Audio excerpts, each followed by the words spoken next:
This is your third, I think. I think so. Yeah? So you've sort of grown up in the Web 2 stage, I would say. I didn't mean that the way it sounded. So sorry. But yesterday you had a very big announcement, or perhaps just yet another announcement in what has been a series of a lot of big announcements recently, almost all of them having to do with the themes that we've been talking about here. This one was messaging. So many folks have said this is a Gmail killer. And when we asked Carol Bartz to say one word after I said Facebook, she said competitor. And I think that's because of mail. I'm not sure that it was because of Facebook finance.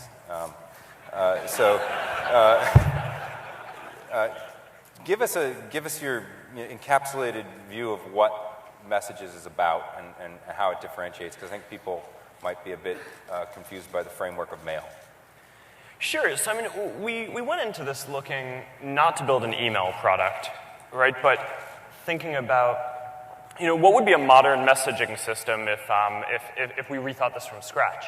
And, one of the interesting things, I started off the conference yesterday, a little press conference, giving this story of, a couple of Thanksgivings ago, I was hanging out with my girlfriend's family, and my girlfriend has this sister who's in high school. So whenever I get a chance to talk to high school kids, I always want to ask them what type of stuff they're using, right? Because I think I'm kind of young, but when you talk to high schoolers, you feel old immediately, right? Yeah, I know. So I was asking them, what kind of stuff are you using, right? Do you use email? Do you use these different social networks? Do you use different iPhone apps? And so when we got to email, I was like, all right, well, what do you use? And they're like, well, some of us use Gmail, probably most of us use Gmail. A bunch of us use Yahoo, but we don't really use it that much. I was like, well, why? I thought everyone uses email. And they go, well, it's too slow. Like, what do you mean it's too slow? Email's instantaneous. You send an email and it gets delivered. And what they meant was that it was too formal, right? The types of communication that a lot of people are doing these days, things like SMS and IM are just a lot simpler, right? I mean, you don't have to remember an address. You pick out someone's name that you want to send something to, you send it to them. You don't have to think of a subject line. You don't need to say, hey, Mom, at the beginning. You don't need to say, love, Mark, at the end. It doesn't need to, there's no paragraphs, or you don't need to keep track of different threads or anything like that. It's just really simple. And I think that messaging in the future is going to resemble that a lot more because it's a lot more natural. We have one thread, right, a conversation between us. We don't have 20 different conversations. So mapping it out like that, we think makes a lot more sense. So when we kind of got started thinking about how to build a Messages product, we didn't come at it from the perspective of, let's add email functionality. We came at it from the perspective of, let's take away everything that we can, right? So we got rid of subject lines. We got rid of the divide between IM and Messages on Facebook. So those are now the same thing, and we made it so now it's interoperable with email as well and SMS. So now you kind of have one system where you can just send people simple messages, and it can get delivered to people wherever they are. If they're on Facebook, it'll pop up as an IM. If they're not, then they can come back, and it can get delivered to their inbox. If they have their phone and they have the iPhone app, that can get sent as a push notification. If they don't, it can get sent as an SMS. If they want, it can get sent as an email. Seamless. So that's what we're doing. So that people are in your friend graph. And so, of course, one of the advantages of email is there's a namespace that you can discover and you can communicate with people who you're not connected with. So how do you think about that in the context of... So one of the things that is very good to solve with the social graph is spam, right? Mm-hmm. It's been a classic email problem. Email filters over the past 10 or 15 years have gotten very good at filtering out the real junk, right? So you don't get a lot of Viagra email anymore. But you do get a lot of random emails from services that you subscribe to, different things that you connect to that you may not be that interested in hearing from. And one thing that email can't do is differentiate between two real people who are both real people sending you legitimate emails, but it can't differentiate between which one you like more, right? Gmail's starting to do a good job of that with priority inbox. Yeah, no, and that stuff is pretty cool. Right? It does factor in. Facebook Connect, don't you think? Absolutely. But I mean, I think for a long time people have agreed that the real way to solve spam and filtering is you should have a list of the people that you want to hear from. right? And we can just do that so easily for people because they have their friends list, their friends have their friends list, so we can tell not only who are the people that you communicate with, but who are the people in your network who are likely to be sending you something that's interesting. There's a fair amount of manual curation there that gets old pretty fast if you're in contact with a lot of people. Do you see automation of that in your future? You know, in the way that Google is, even though they don't always deliver on the promise, they're trying to get algorithmic about figuring out who you really want to communicate with. Yeah, I mean, I think a lot of the products that we build have the property that you create social dynamics where people explicitly want to share things with other people, and that ends up being a better way to filter things than you can get through an algorithm, right? I think, you know, so, I mean, some of the examples of products that we've launched or worked on recently are good examples of this. So, I mean, Photos goes back a while. Groups is pretty recent. But they both have this property, right? If you had asked people, like 10 years ago, what would be the best way to take a big set of photos and identify the people in them, most people would have said you should probably have like a face recognition algorithm or something like that and kind of crunch all the photos. But it turns out that it's just a lot easier to let people tag their photos of their friends and create a good interface where you have your friends list there and you could do that. It works really well. And you know, the same thing with groups, right? I mean, people have come up with interfaces to try to sort people into groups automatically. What we found, groups has been one of our fastest growing products ever. And what we found is that it works really well when you can put your friends into a group, right? I mean, one person does manual work, and they do the work for the network, right? So, you know, you get 5 or 10% of users putting all their friends into groups, and now everyone can use these products for effective small group communication. It's really cool. Some people don't like being put into groups. Well, they can leave those groups. But they don't like being put in the first place. And then they get a bunch of mail. It's a kind of spam, different kind of spam. I mean, it's just an interesting... There's a sort of, to pull back a bit, there's something about Facebook which, and I think you'd acknowledge this, which is that it sort of doesn't ask for permission, it asks for forgiveness. That seems to be a Facebook sort of trait, that it's sort of like, well, we'll just keep pushing that envelope until, oops, okay, sorry, we hear you, and then you listen and you pull back. And that happened with the user ID and Rapleaf incident. And it happened with groups too. It's like all of a sudden I was put in all these groups, I started getting all this mail, I'm like, oh, and then I had to go change my permissions and say, no, don't send this stuff, and so on and so forth. Is that an intentional point of view, or is it sort of, and I'm not against that. As a matter of fact, there's many cases when, you know, I've said to boards that I've had to face, sorry, right? I mean, is that the point? You know, I didn't ask for permission. I'm now asking for forgiveness. So is that does that resonate with you? Well, our view is that the friend relationship is meaningful, right? And that's the whole point of having a bi-directional relationship instead of a one-way follow model, right? It's a confirmed thing, right? I mean, we're friends. In this graph, what that means is that you now have the right to do certain things. You can post on my page. Right. You can tag me in photos.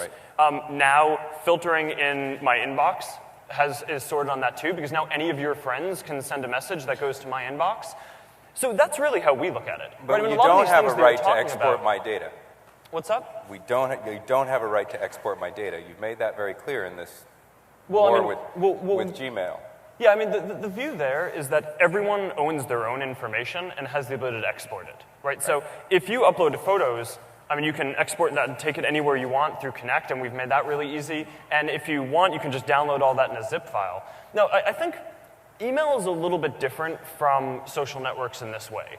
And in an email program, if you have an address book, you've put all the addresses in there. So those addresses are very much your information, right? And downloading that, I think, is a no-brainer. In a social network, you know, your friend list, I think, is your information, right? I mean, it's like your set of connections. But if you have an email attached to your account, that's yours. Now, I think it's gray, though, right? I mean, when we think about this, there's information that's clearly yours, right? Like if you upload a photo album or write a blog post, that's yours, right? There's information that's clearly not yours, right? If it's someone else's photo album. Right. And then there's information that maybe is somewhere in the middle. And I think, you know, maybe a photo that you took that I'm tagged in maybe is somewhere in the middle. It's like, what is my rights, or what are my rights for what I should be able to do with that? What should I be able to do with your email address if we're friends, and I can see your email address. And I think that those are kind of unsolved problems, and I think we need to sort through that. So I'm not sure we're 100% right on this, but I do think it's not quite that simple, and we're trying to think through these things and be respectful of all the forces that are at play. Right? Because one thing that we do hear a lot, our value system errs very strongly on the side of openness and portability, and that's what we've built Connect, which as far as I can tell, is the single largest system that allows people to bring their data from one system to another that's ever been created. But what we hear most of the time, there's a community here that I think is very invested in that stuff, and we feel pretty aligned with that because we think that in a lot of ways that's the future. That's what's enabling a lot of the new applications and great stuff to get built. But the feedback that we get on a day-to-day basis from hundreds of millions of people is more along the lines of we want control of all the information that we put into the site. I want to make sure that if I upload a photo album, that stays with exactly the set of people that I said could see it. And just mediating that tension, I think, is a challenging thing. So why not an option to say, okay, I'm okay with this information to be downloaded? I mean, it seems to me that however you get an email address, you have the option manually to transfer it from one place to another. If it's visible to you, then effectively you have it. It seems a bit of sophistry to say, oh, well, that's really private information and you can't own it. I mean, and if you can suck it in from Google, it certainly seems that it ought to be symmetrical, that they ought to be able to get it back. I think what you're saying is definitely true. And just as a design principle, what we've said, take photos for an example. Yeah. If you set a photo to be visible to friends only, and we're friends and I see that, and I go to share it with someone else who's not my friend, technically, I can download it and send it and email it to my friend, but if you try to send it to them through Facebook, we give you an error message, right? And that's just, we're trying to give user control. This is an example where these two things are somewhat at odds and at tension. I just think the correct answer isn't completely obvious. Now, I'm not sure that we're completely right, but it's not, I think, a completely black and white thing. This is the thing that I find fascinating both about Facebook and where we are as a culture is that we could talk for 2 hours on this stage about this and probably maybe make a little progress in understanding a conversation that is ongoing in our culture that has not finished, as you point out.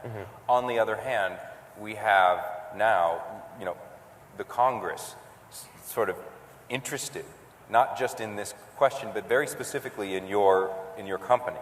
How do you handle, a headline such as Facebook response prompts strong words from privacy lawmakers? There's a new Congress, and the chair of the Energy and Commerce Committee, Joe Barton, incoming, said, in the next Congress, we and our subcommittees are going to put internet privacy policies in the crosshairs. Can you go to them and say, look, we're figuring it out, leave us alone for now?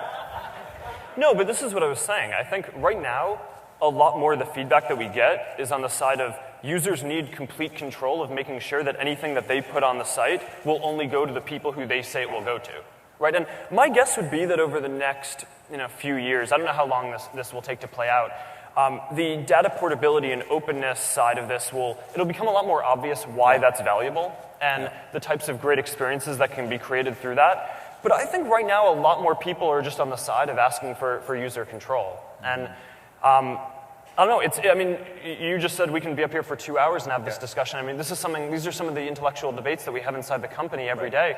And frankly, it's one of the reasons why being at Facebook now is so exciting, right? I think we are kind of at the forefront of some of these issues, which are really unsolved issues in the industry.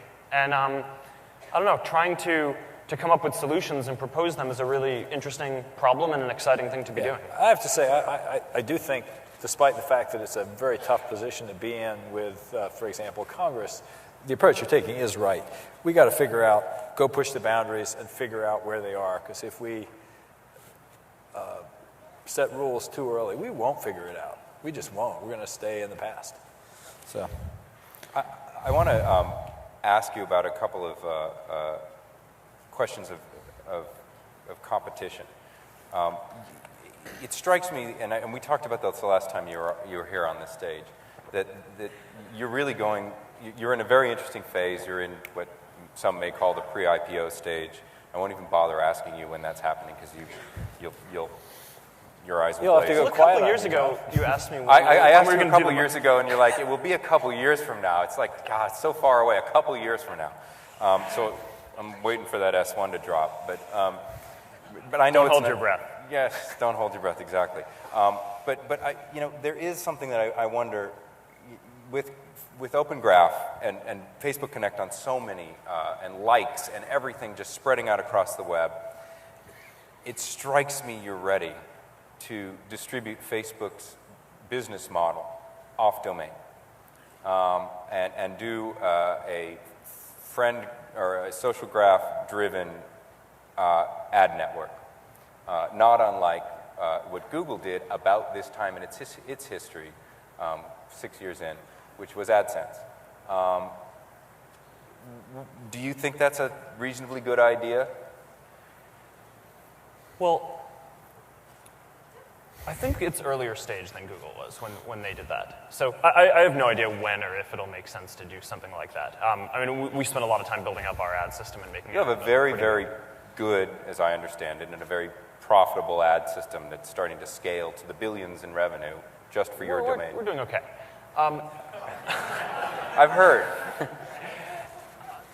You know, But the web's much bigger. There's a whole other web out there that's waiting for... And you've been very successful with non-monetized Facebook reaching out onto the web. Right, so you've got sort of you're in. You just need to light that The bad boy wiring up. is there. The wiring is So- there. I mean, yeah, we're getting started with ads, and I think that's ramping up well. And one of Nine the figures more isn't just important. getting started. Well, I think Nine it is. figures is you've And landed and taken over a lot of I territory. think we have a lot left to do. And same on the credit side, right, where that one is really just getting started. And here's the way that I look at it, right? Rather than kind of pushing out any of these systems aggressively or anything like that, I think that over the next 5 years, most industries are going to get rethought to be social and designed around people. Right? I mean, this is kind of the evolution that we've seen at Facebook. Right? I mean, we started, just built the first Facebook directory product when I was in college, and the whole theory was, there were all these products out there. If you wanted music, you can use Kazaa back then, right, or iTunes. If you wanted reference material, you could use Wikipedia. If you wanted to search the web, you could use Google. If you wanted to look up anything to buy, you could use Amazon. There was no people service. And this struck us as really weird because people are humans are hardwired to be very interested in people, just psychologically. It's deeply wired into our brains. So we built this directory people service, and it immediately became the most engaging product that was on the web. Right? And it didn't have the biggest user base immediately, but it had the most usage per user from the beginning. And What are those numbers today? I mean, what's your... I mean, and one of the things that's crazy is we still have more than 50% of people who are on Facebook using it every day. So yeah, more than 500 million people, more than 50% every day. And now it's growing because of all the mobile stuff. But so then a few years in, a couple of engineers at the company kind of branched off and said, okay, we're going to build different products, right? And we got photos, and we got the first version of groups and events, and at this phase, all these projects kind of had the same thing in common. They were groups of 2 or 3 people competing against whole startups that were out there, right? I mean, Flickr was a photo sharing startup, and that's all that they did, right? And there were group companies and event companies, and we had these teams of 2 or 3 people, and they were building, usually over a period of just a couple of months, very simple versions of these products, right? I mean, our initial photo product didn't have high-resolution photos. It didn't have printing. You couldn't even reorder the photos in an album. But the thing that it had was it was very deeply socially integrated, right? I mean, you uploaded a photo, and it went to all your friends immediately, and they could all see it, and they could interact with you around it. And it turned out that social feature was more important than every other feature put together. And very quickly, our Photos product became the most used Photos product on the web. Same thing with groups, same thing with events. Over the last 5 years, we've kind of filled in a lot of those products to make them more fully featured because we think you should have high quality and good social products. But the bottom line that we found was that you make something social, and that kind of rethinks the whole space. Right? A social version of anything can almost always be much more engaging and outperform a non-social version. So 2007, we pivoted and said, okay, instead of building all these little things ourselves, let's build a platform so that other people can build these. And since then, we've seen a lot of really interesting innovation. And, But you are also building them yourself. I mean, Facebook we're Places building some is a ourselves. good example. We're building some ourselves, but a lot of them we're not going to build ourselves, right? And especially around content, right? So, I mean, the games part of the platform has been really interesting. And Fred was just talking about this when he was up here before. And there have been 4 really good game companies that have been built almost entirely on top of Facebook, right? I mean, Zynga, Playfish, Playdom, and Crowdstar are really meaningful companies. I mean, Playdom was just bought for $750 million. Playfish was bought for almost $500 million. Zynga, obviously independent and worth multiple billions of dollars. But the way that we look at this is that that's really disruptive, right? I mean, Zynga's market cap, I think, at this point is greater than EA's, right? And that's like structural disruption in an industry because they went at it and built social games that are just much more engaging on a per-user basis. By the way, what you just said contradicts Fred Wilson's point that Zynga is the only successful company built on the Facebook platform. You just named 4. Well, the way that we look at it is if you look at a lot of platforms, I do agree that games have been the first big vertical to tip, right? And that have gotten rethought to be completely social. But I think that's actually true on most platforms, right? On an iPhone and an iPad, games were some of the first major things that took off. Even if you go back to the early PC, some of the first things that got people to bring PCs into their home were games. So what do you think the next things are?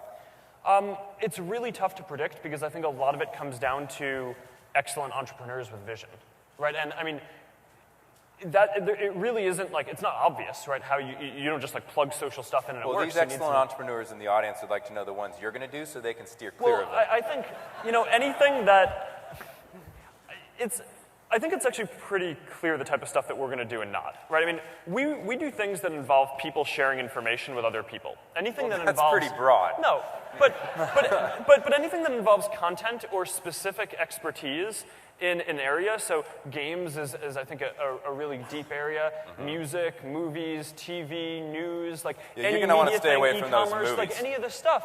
Like, it's, Oh, now I get that. Wasn't sure where you were going with that. I had to get it in somewhere, Whatever, it's all good. I think that over the next 5 years, those verticals are all going to be completely rethought, and there are going to be some really good businesses built. And some of them will be incumbents that incorporate social functionality, and some of them will be new startups thinking it from scratch. Talking about music makes me so think... I didn't actually get back to your ads thing at the end, but the 2-sentence link at the end there was our view is that we should play a role in helping to reform and rethink all of those industries, and we'll get value proportional to what we put in, right? So in gaming, we get some percentage of the value of those companies, largely through their transactions, through buying ads and credits right now, but that's all because we're helping them, right? And if we're helpful to other industries in building out what would be a good solution for e-commerce or anything like that, then I think that there will be some way that we'll get value from that. But I don't think about exporting an ad system or anything like that anytime soon. But there's sort of a segue here, whether it's advertising or not. There's 2 models for you to exploit your platform, and one is, demonstrated by someone like Zynga. They're on Facebook. The other is you're exporting your social knowledge, your social graph out to other sites. Even if it's not advertising, you could, for example, imagine Facebook as an engine for social commerce that's available to many, many startups off Facebook. Or you can say, no, what we're really going to do is we're going to build social selling into Facebook. You can imagine, Facebook Places, well, it's built into Facebook versus you could have been an enabler for many, many location-based startups. How do you decide on the inbound platform versus the outbound platform aspect of what you do? Because social enabling other people is a really, really powerful capability that you have. Yeah, so I guess we think it's going to happen in all these places. But earlier on, even 6 months ago, I kind of thought of this distinction between there's Canvas inside of Facebook and there's Connect if you want to build outside of Facebook. But recently our thinking has come around to, actually they're just kind of different things, and in a lot of ways it makes sense for people to do both. In addition to a mobile app and mobile web app and like lots of different types of apps, right? I mean, one of the things that I think is... But if somebody wanted to make a social music app, you could say, we're going to have social music in Facebook, or you could say, we're going to help Google, it was not your best friend, compete with Apple, because Apple has a pretty good music product. They're trying to make it social. But hey, if anybody, for that matter, who wanted to have a better music product could partner with you if you were in the partnering mood, or you could say, no, we're going to build our own music product. I mean, so which is it? Oh, I mean, our default is just build an open platform, right? I mean, the stuff that we work on, like groups, location, messages, are like really core parts and either distribution channels or what we view are kind of foundational building blocks of the social graph, right? Okay. That's a really pretty clear distinction to make. Right, that's how we think about it, right? I mean, anything that doesn't have to be built by us, we would rather not be built by us. But anything that, just because we're a pretty small company and we have like a few hundred engineers, right? But like, you know, I mean, I think it's small. Yeah. It's growing. But in general, the point is that you see a fairly robust partnering strategy for Facebook as part of your future, Yeah, I mean, as opposed to we're going to try to own it all. I mean, this is one of the defining things, I think, about our strategy, but also our vision for what the web and really mobile should look like, right? Is we fundamentally are not going to build all these things ourselves. But if you're Google or you're Apple and you're like, okay, we want a music solution in our kind of ecosystem, we want a cloud music solution, or we want music on iPhone, they build those things themselves for the most part. Or acquire Our them. strategy, or acquire, but bring it in, right? And our view is mostly, okay, this should be more decentralized, right? Why not empower a really good entrepreneur to go build their own company, give them all the incentive around building a great company, will probably get a lot more innovation that way, and make it so that they can integrate social dynamics into their product extremely deeply, design it around people, not make it a traditional music application, for example, and we think it'll blow everything else out of the water. Interesting. I am curious, as in that model, I think that you're getting to the point with Facebook, and I'm sure you feel it, where some people just don't trust you because they feel you have too much power. That you've pretty much cornered the market on the social graph. It's one ring to rule them all, and you've got the ring. And do you feel that pressure yet? Because I get the sense, I certainly feel it when I have conversations with entrepreneurs. They're like, they have to make a decision. Do I or do I not integrate with Facebook? And do you believe that there really is just one social graph? Or is there room? We have Jeff Weiner here tomorrow from LinkedIn, who believes he's got a very powerful sort of vertical social graph around with LinkedIn. And Twitter believes it has a very powerful sort of interest graph. You know, so there are different sort of social type graphs. But, you know, and as far as I know, you're still not integrated with Ping, right? With Apple? I don't think yet. Not yet. I know you guys have been having talks about that, or had talks about that. But you know, do you feel that pressure of power? Well, I mean, it's interesting. I think you hear the criticism that you're talking about, or the sentiments that you're talking about of like, well, do we want to go all in and build a social app? But at the same time, the apps that have done the best are the ones that have gone all in, right? I mean, one of the things that's defining about the games so far on Facebook is when a lot of these companies that are building games, they go in and develop an app assuming that every single one of their users is going to be socially enabled. Right. You know, now it's through Facebook, but I think Zynga today announced that they're doing something with Yahoo, right? And I think that this kind of will spread out, and that's good. So I just think it's a different modality of thinking, right? If you go in building an app expecting that people are going to be there with their friends and expecting a social experience, then you're building a fundamentally different thing than if that's not the expectation, or if only a few % of your users are doing that. So in some ways, I actually think we're only now entering the zone where a lot of the best entrepreneurs will consider working with us, now that we've achieved the scale, and now a large enough % of their users will be using Facebook. And I mean, this is one of the things that I think is interesting with the instant personalization program that we're doing too. Right. Where it is now, you know, if we'd done instant personalization a few years ago, it wouldn't have been that interesting, right? Because, well, it was Beacon. because a very small, I mean, Right? no. I mean, it was a sort of, in a way. I mean, instant personalization is only about sharing information that you've already said that you want to share with everyone. Right. But it wouldn't have been compelling a few years ago, right? Because we just didn't have the user base, right? I mean, now if 60 or 70% of any given website's users are likely to be Facebook users, a few years ago that would have been 10%. And it's like no one's going to design an app assuming that 10% of their users are going to be social, that just doesn't mean anything, right? But now you can design something assuming that the vast majority of your users will be socially enabled and just go in with a completely different mindset around how you build something. That's true. And I just think that that's going to get even more and more true. And in terms of the thing that you were asking about, are there going to be different graphs? That's definitely our vision. I don't think that there can ever be only one, and that's why we kind of changed some of the language around how we talked about this from the social graph to the open graph, right, at F8 this year.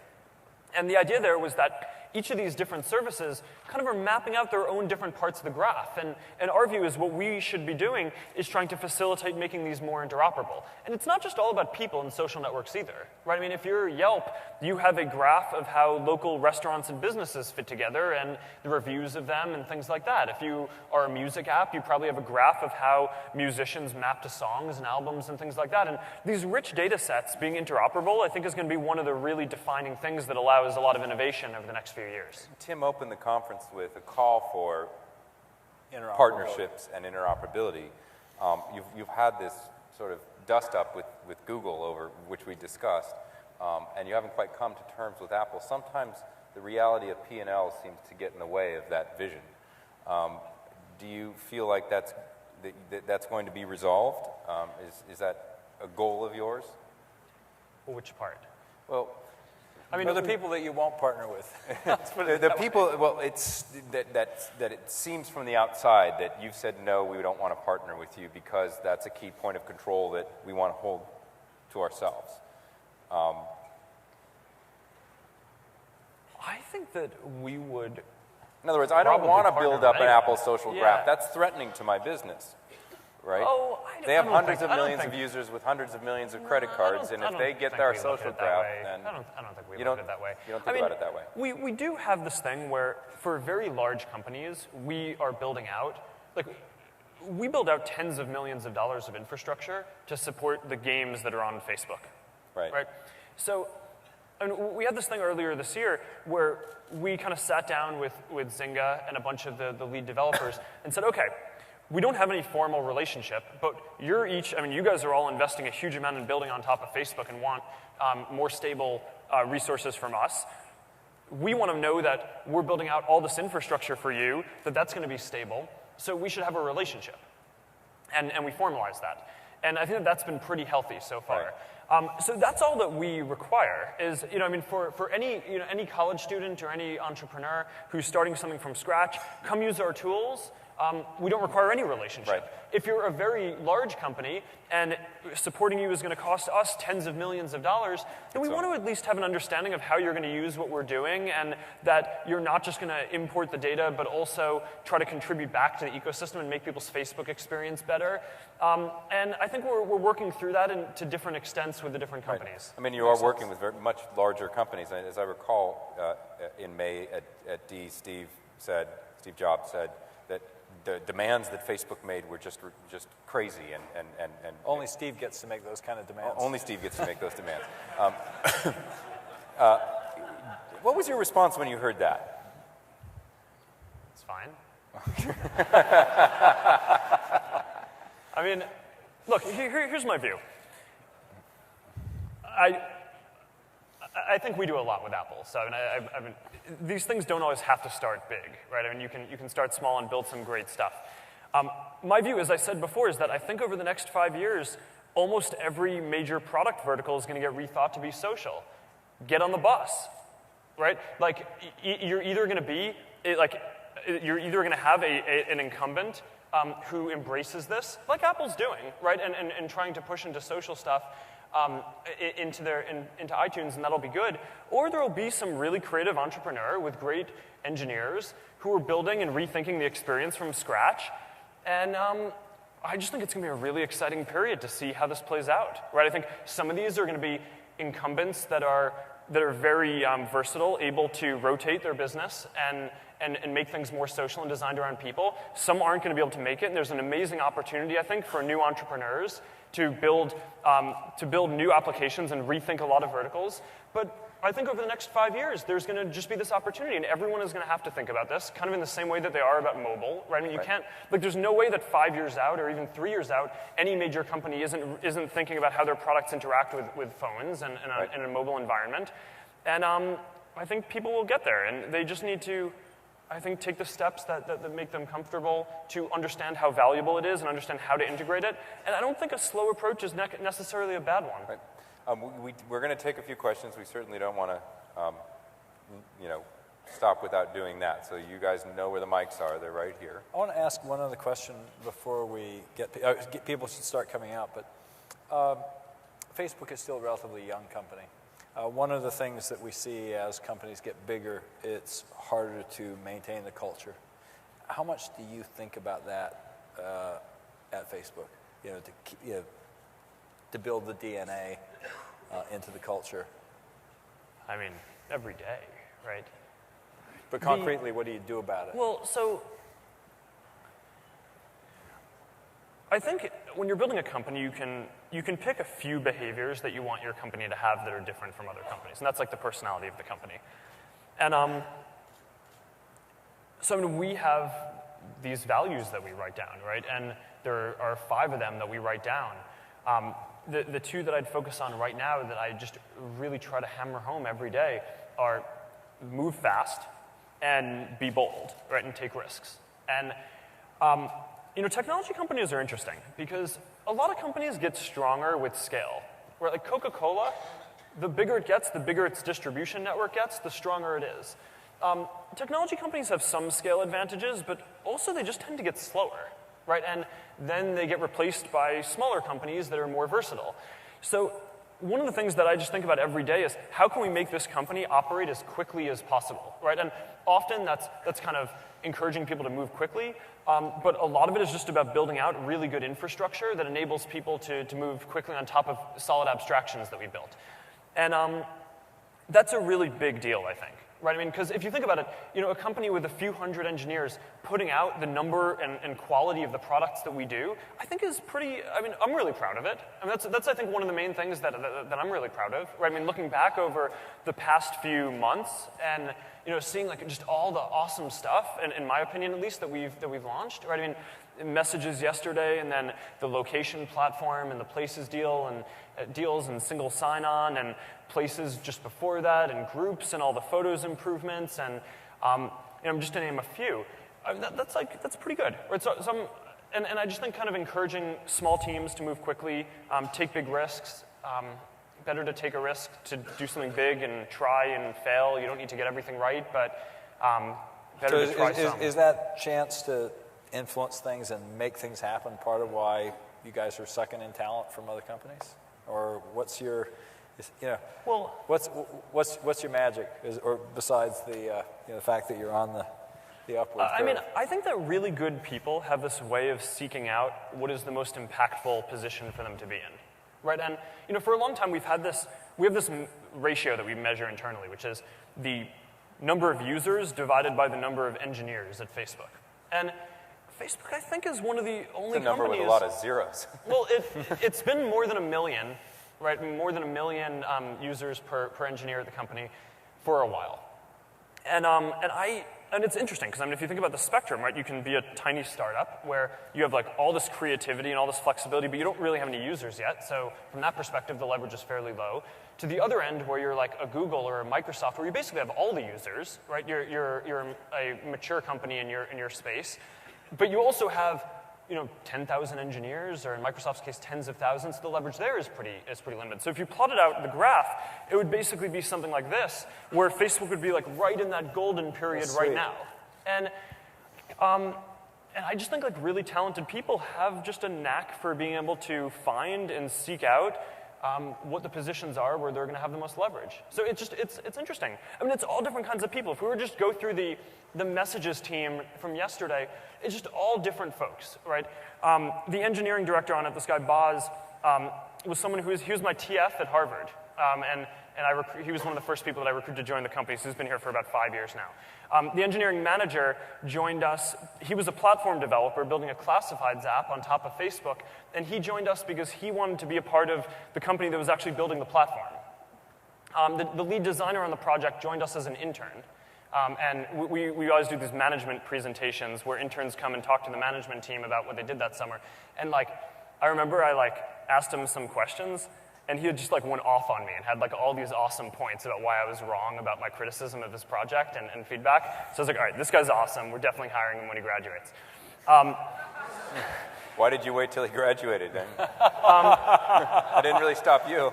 Yeah, well, it's a good question. He was actually, I think he was a sophomore at the time. He came back for one more internship before he joined us full time. The guy who built the whole iPhone version of Messages joined us through a talent acquisition, right? The Zenby team, this guy, Will, a really talented dude, wrote the whole thing basically by himself. You know, the back end, right, to build this stuff. I'm just like a few guys leading the team doing that. I mean, these are opportunities that you just don't get at a lot of places, right? And no matter what your background is, or you know how you came to us, or what you're trying to think about doing, like it's I don't know. I think it's a really exciting place to be right now. All right, we should go to the We audience. need to get to questions. Now, before you guys ask your questions, no lectures, okay? No long questions. We have a lot of you, so we want to get them rapid fire. Mark, I think it's fair to say that you're a celebrity entrepreneur, and I think it's also fair to say that the public perception of you is one of a computationally minded, sort of rational and logical entrepreneur. But maybe you can talk a little bit about what it's like to be young and so far ahead of so many other founders and entrepreneurs and CEOs, and talk about the effect that's had on you as a person, and maybe some of the lessons you've had to learn in your shoes. I mean, I think, oh man, I've made so many mistakes in running the company so far. I mean, like basically any mistake that you think you can make, I've probably made, or will make, in the next few years. There's time. Yeah, but I don't know. I think if anything, the Facebook story is a great example of how if you're building a product that people love, you can make a lot of mistakes. And I think that that's like, and I don't know, I just think that the lesson to other folks from that is focus on building something that people really like and that's very valuable. And, you know, one of our board members always at our board members, at our board meetings used to make this, whenever we'd be analyzing a problem, he would say,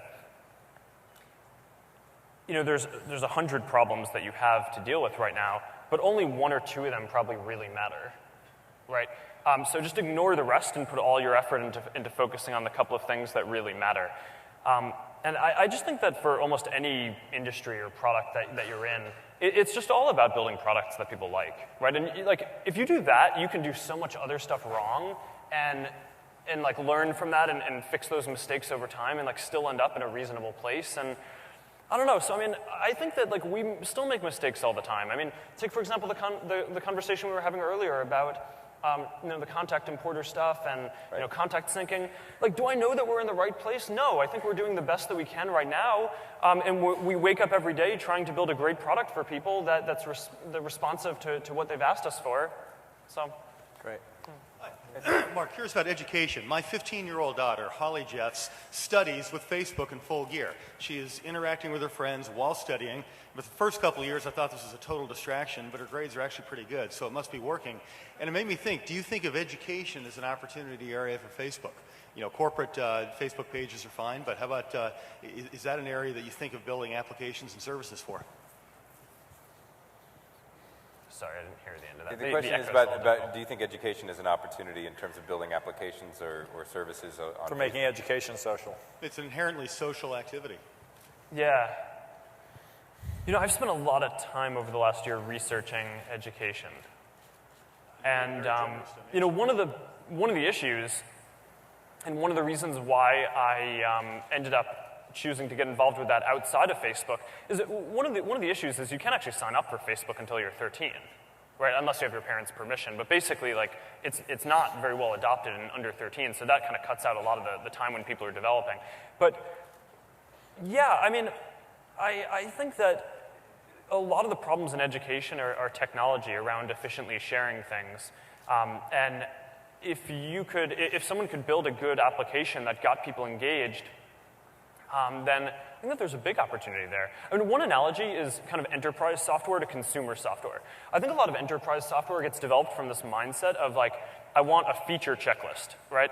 Rather than like, what is really good to use, right? And And I think that that's one of the reasons why a lot of communication tools are going from, like a lot of communication that we do now, it goes over IM, right? It's not owned by whatever company's IT department you're operating under. It's a consumer product that people are using legitimately to do work. And the reason why they do that is because it's enjoyable to use.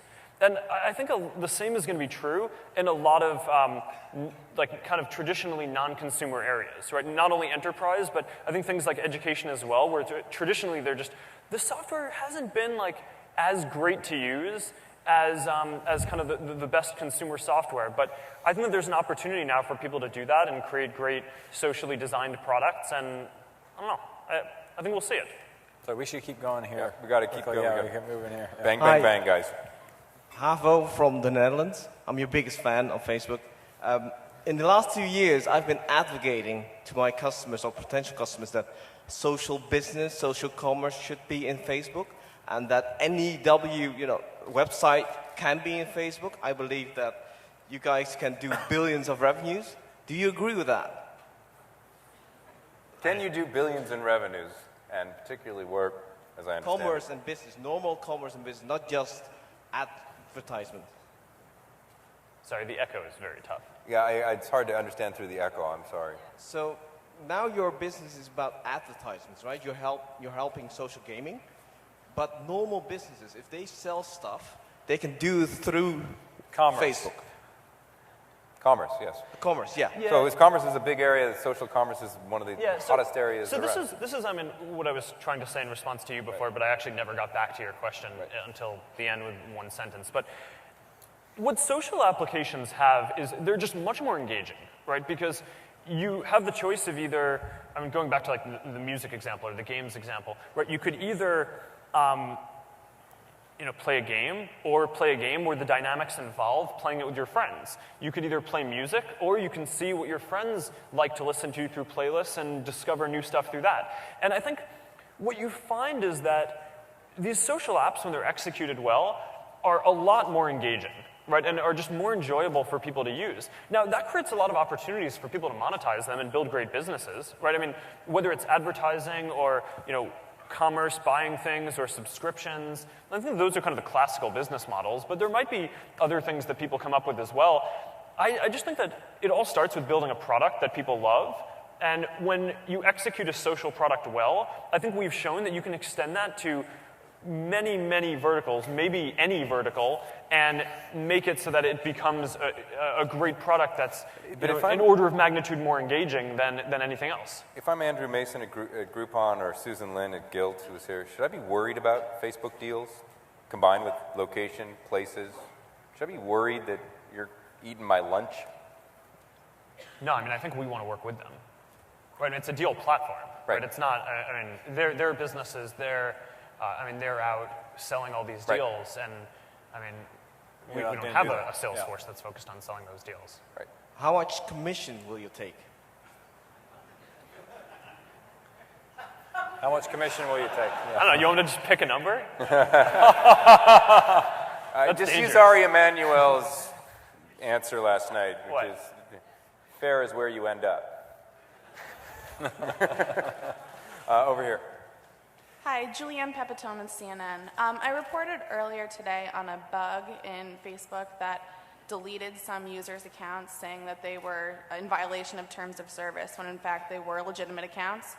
I was wondering if you have any further information on that and whether it's at all related to Facebook's messaging system and if you're concerned about those kinds of bugs for the messaging system going forward. Yeah. I don't have any new information on that. I apologize to those users for that. My understanding of that was that it was a bug. It was not related to messages. It's unfortunate, but I think we were able to get them all back on the site. Great. Over here. Hi, my name is Francois. I am CEO of myerp.com. And Facebook moved 500 million friends into the cloud. What should trigger 500 million small business to move to the cloud with Facebook? A little help. Did you say, you want to...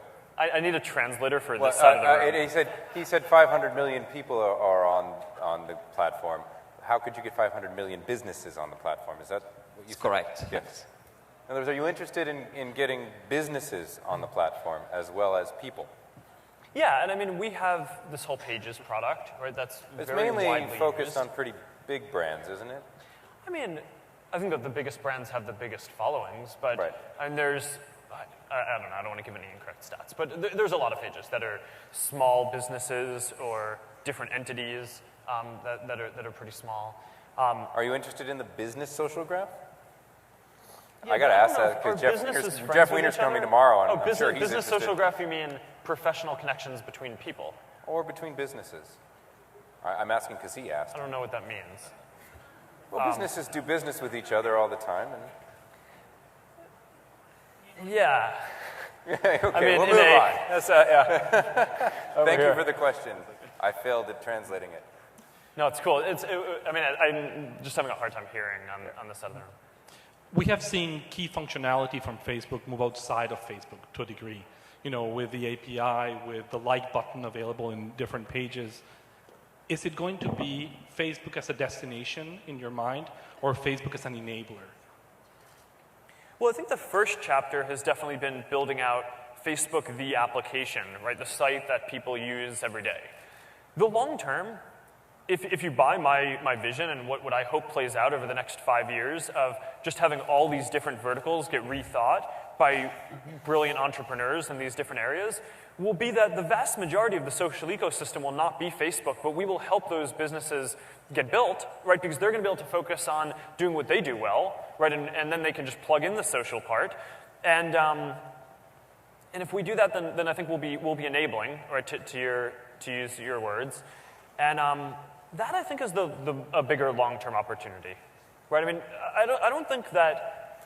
You know, I mean, actually, I like this map that you have up here, but my first instinct was, your map's wrong. Because, like... Of course it's wrong, it's version 1. Because I think that the biggest part of the map has got to be the uncharted territory, right? And, I mean, one of the best things about the technology industry is that it's not zero-sum, right? I mean, this makes it seem like it's zero-sum, right? In order to take territory, you have to be taking territory from someone else. But I think one of the best things is it's like we're building real value in the world, not just taking value from other companies. Absolutely, And, but there are a lot of companies that are starting to act that way. You're totally right, though. Yeah. I think our point is, yeah, that we So- see a lot of companies acting as if it is a zero-sum game, and that seems to be framing the debate, and it's refreshing to hear you say that. So I mean, anyhow, that's our view.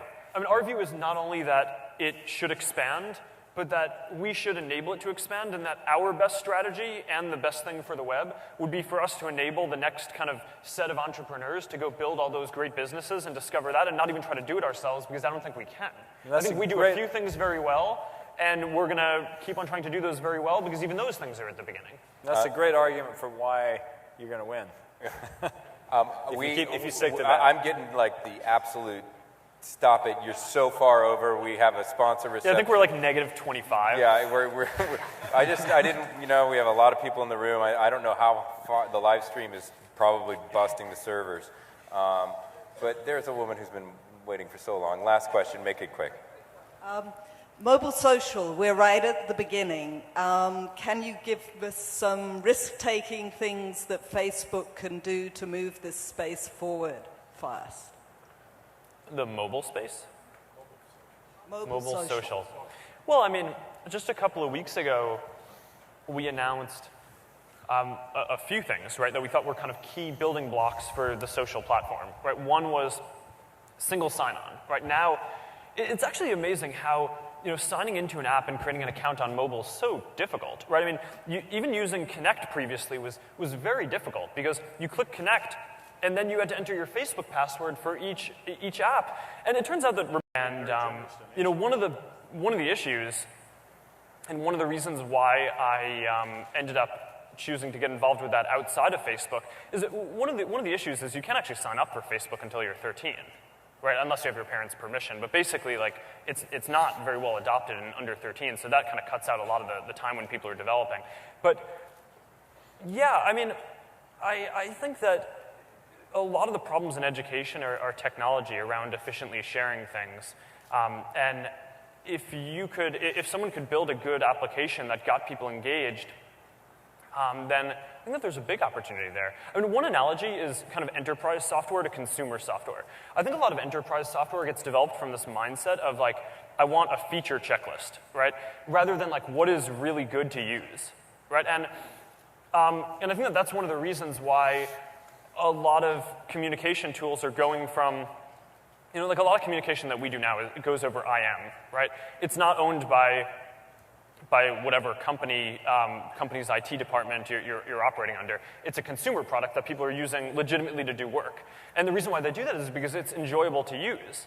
And I think the same is going to be true in a lot of like kind of traditionally non-consumer areas, right? Not only enterprise, but I think things like education as well, where traditionally they're just, the software hasn't been like as great to use as kind of the best consumer software. But I think that there's an opportunity now for people to do that and create great socially designed products. And I don't know, I think we'll see it.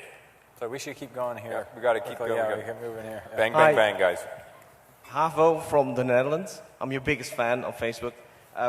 In the last 2 years, I've been advocating to my customers or potential customers that social business, social commerce should be in Facebook, and that any website can be in Facebook. I believe that you guys can do billions of revenues.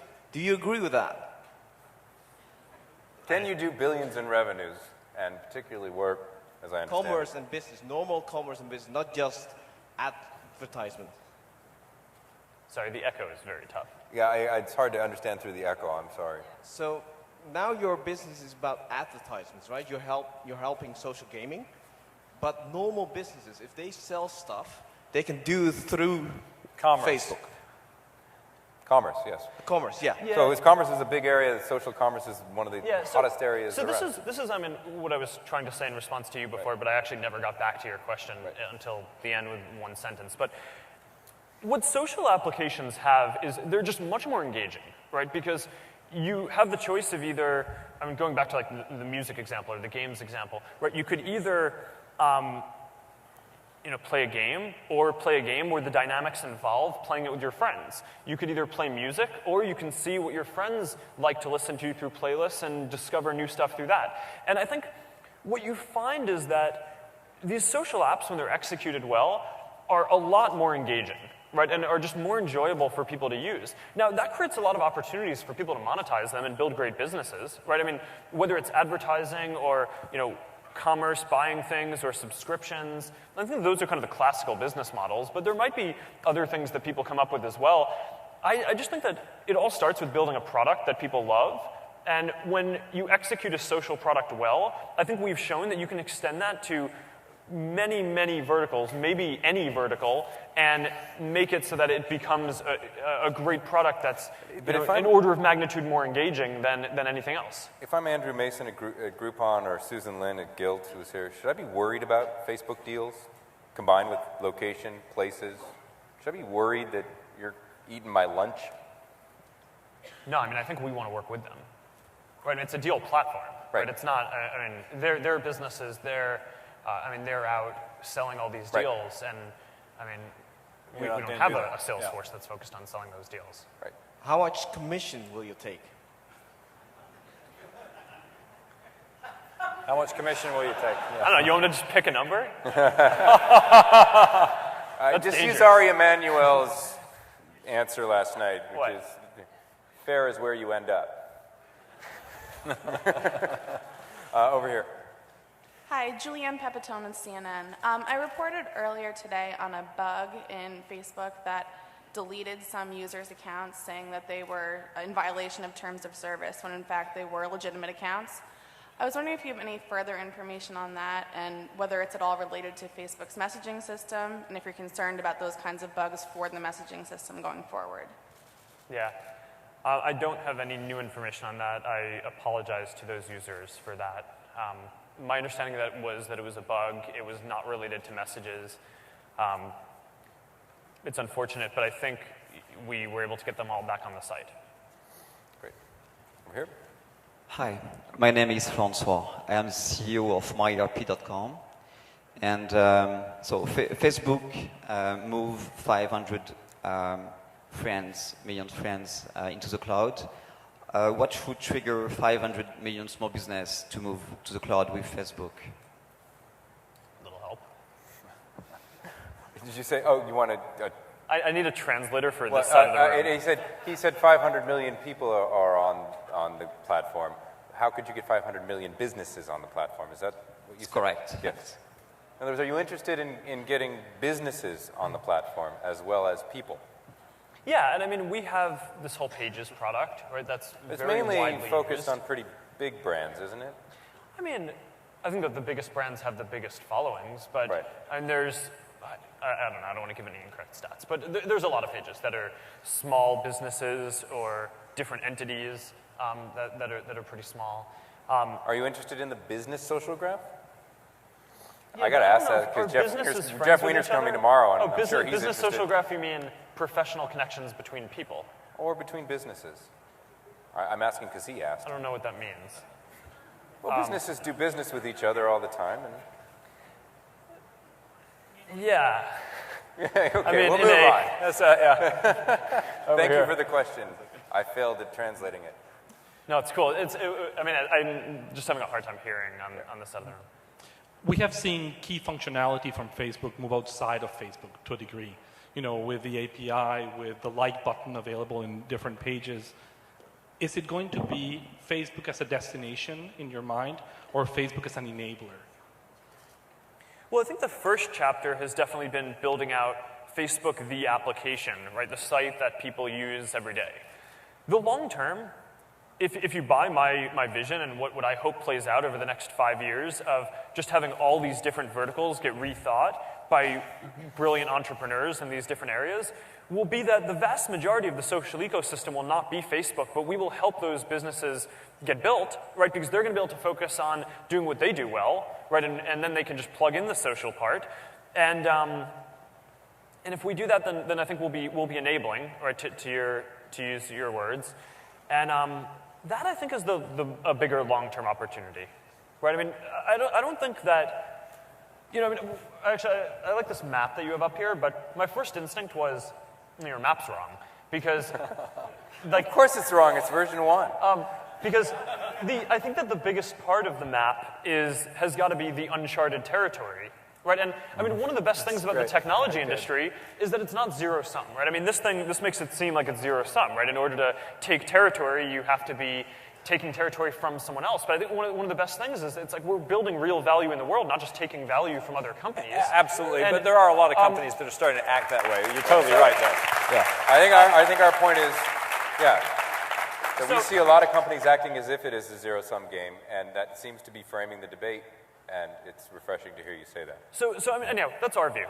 I mean, our view is not only that it should expand, but that we should enable it to expand, and that our best strategy and the best thing for the web would be for us to enable the next kind of set of entrepreneurs to go build all those great businesses and discover that, and not even try to do it ourselves, because I don't think we can. I think we do a few things very well, and we're going to keep on trying to do those very well, because even those things are at the beginning. That's a great argument for why you're going to win. If you stick to that. I'm getting like the absolute stop it, you're so far over, we have a sponsor reception. Yeah, I think we're like -25. Yeah, I didn't, you know, we have a lot of people in the room. I don't know how far, the live stream is probably busting the servers. But there's a woman who's been waiting for so long. Last question, make it quick.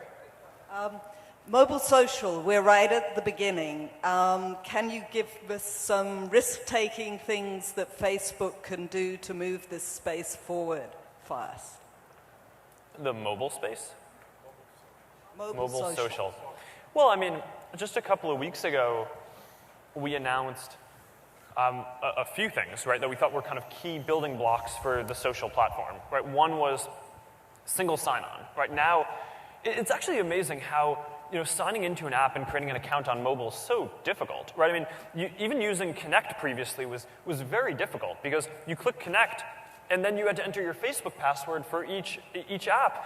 And it turns out that remembering your password is actually pretty difficult on mobile, because it's all about muscle memory, not actually remembering the string that you And if you're driving, it's really hard. Yeah, well, that I won't even get to. But so, you know, single sign-on now, and this is a good example of non-zero-sum things. We weren't able to do this until recently. You could on Android, you couldn't on iPhone until Apple built fast app switching. And then because they built that, we were now able to create this functionality where any developer can put Connect into their app, and as long as you have the Facebook app, you no longer need to authenticate. All you do is click a button, and you're in. And now that app has access to your public information. It can ask you for other information if it wants. That, I think, is a really foundational building block for good mobile apps. Another is just location information. I mean, we aren't trying to build Places, the app. We're trying to build Places, the location platform that anyone can plug into, both from a read and a write perspective, so that way your apps can all be location enabled, right? And not only do you know who a person's friends are, but you know where they are and who's around you. And that's really powerful. And then the third was the Deals thing, which again is also a platform where the goal was not like, okay, we're going to go sell some deals. There should be an economic platform, an engine that anyone can plug into, and we want to enable that on mobile as well. So, I don't know, mobile's, it's a really interesting space now. You know, I think what we've found is, you know, already so many people use Facebook on mobile. It's more than 200 million mobile users. But really, the mobile platform, I think, is just getting started. And some of those type things and things like that going forward, and that kind of collaboration between these different companies is going to enable really good things over the next few years. Well, please join me in thanking Mark for taking so much of his time.